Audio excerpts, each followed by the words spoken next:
السلام علیکم ګرانو مینوالو. زه یم شاعر عمر خټک سوجنوال.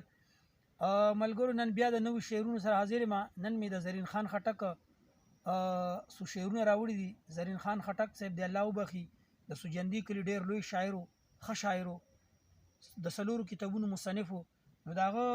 یو کلام دی، هغه تاسو ته پیش کومه. تر مطلب یارانه شوه که د خیال وي، ګوره نوي زمانه شوه که د خیال وي، صداقت په محبت کې پاتې نشو، د دروغو افسانه شوه که د خیال وي، ته وادي نه وادي رسیږي سر ته نه لوزونه، بېله بېله بهانه شوه که د خیال وي، زوی د پلار نه مخالف شو په دنیا کې،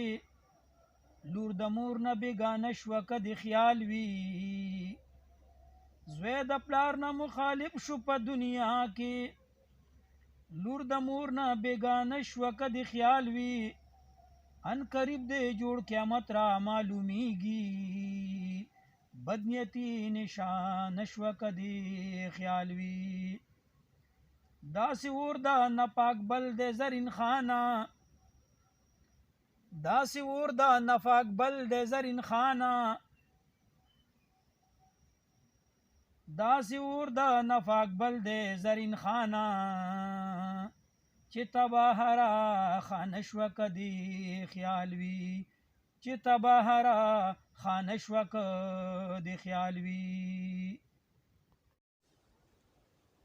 غریب کور ته لار اوږدوي هلته څوک ځي، غریب کور ته لار اوږدوي هلته څوک ځي، چې شربت چې پکې نه وي هلته څوک ځي،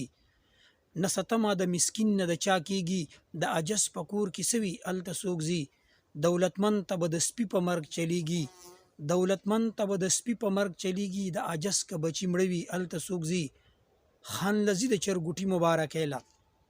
خان لذي د چرګوټي مبارکی له، که د خوار کره واده وي هلته څوک ځي، بډې خلکو کړې په بدو پسې پورته، بډې خلکو کړې په بدو پسې پورته، نن سبا چې چرته ښه وي هلته څوک ځي، زرین خانه خلک زور کوي محل ته، په جونګړه کې تیاره وي هلته څوک ځي، په جونګړه کې تیاره وي هلته څوک ځي، زرین خانه خلک زور کوي محل ته، په جونګړه کې تیاره وي هلته څوک ځي، غریب کور ته لار اوږدوي هلته څوک ځي، غریب کور ته لار اوږدوي هلته څوک ځي، چې شربت چې پکې نه وي هلته څوک ځي، نه ستمه د مسکین نه د چا کېږي، د عجز په کور کې څه وي هلته څوک ځي، دولتمند ته به د سپي په مرګ چلیږي،